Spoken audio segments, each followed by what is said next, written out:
ఎవరన్నా సర్కారు నౌకరీ చేస్తే వాళ్ళ భార్య కడుపుతోనుంటే 2 నెలలు భర్తకు కూడా సెలవు ఇస్తామని ముఖ్యమంత్రి నారా చంద్రాల సార్ అంటుండు. అగో పెళ్ళాం పొడతోను ఉంటే పెరిమిడికి సెలవులు ఎందుకు ఇస్తామన్నాడో ఇంతకు ఆ ముచ్చట ఎందుకు అనవలసి వచ్చిందో మనం కూడా పురాగరుచుకుందాం పాండ్రి. చలో ఆంధ్రప్రదేశ్. అయ్యా విజన్ ఉన్న ముఖ్యమంత్రి అని చెప్పుకునే చంద్రాల సార్ ఇక సురువు చేయండి.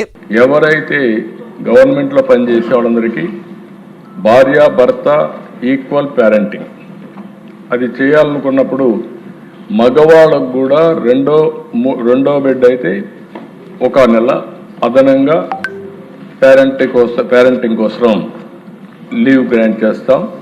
అదే మరి 2వ బిడ్డ కన్నా 3వ బిడ్డ అయితే అనదర్గా 1 మంత్. ఇన్నరా ప్రభుత్వ కొలువులు చేసేటోళ్ళు ఎవరన్నా ఉంటే మొగోళ్ళ భార్యలు పొట్టతోని ఉన్నప్పుడు వాళ్లకు కూడా సెలవులు దొరికినట్టేనట. అయ్యా చంద్రాల సారు, మరి ప్రభుత్వ ఉద్యోగులకు సెలవులు ఇస్తామంటారు, ప్రైవేట్ ఉద్యోగుల పరిస్థితి ఏంది సారు? వాళ్లకు కూడా లీవులు ఇచ్చేటట్టు ఏమన్నా చట్టాలు చేస్తే బాగుంటుంది.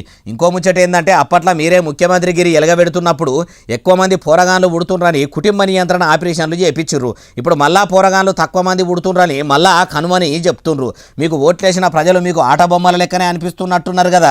మీ ఏలుబడి చక్కగా లేక ఫ్యామిలీ ప్లానింగ్లు చేయించి మళ్ళా ఫ్యామిలీని పెంచుకోమంటే ఎట్లాగో చెప్పిండ్రు, లీవులు ఇస్తామంటారు కదా. మీ కొడుకు లోకేశానికి కూడా ఒక్కడే కొడుకు కదా, ఓ 3-4 అనుమని తమరి పుత్రరత్నాన్ని కూడా చెప్పిండ్రా. కనేదందుకు మీ కోడలు బ్రాహ్మణి మేడం కూడా ఒప్పుకున్నదా? ఆ ముచ్చట కూడా మీరే చెప్తే మంచిగుంటది. ఎందుకంటే మీ ఇంటి నుంచే ఈ పుణ్యకార్యము మొదలు పెడితే మంచిగుంటదేమో, మీ నారావారి వంశవృక్షం కూడా విస్తరిస్తదేమో. అట్లనే మంత్రులు ఎమ్మెల్యేల కొడుకులు కోడన్లు అల్లుళ్ళు బిడ్డలకు కూడా చెప్తే బాగుండు. అట్లా కూడా ఎందుకు ఆలోచన చేస్తలేరు అంటుండ్రు ఏ ముచ్చటిన్నోళ్ళు.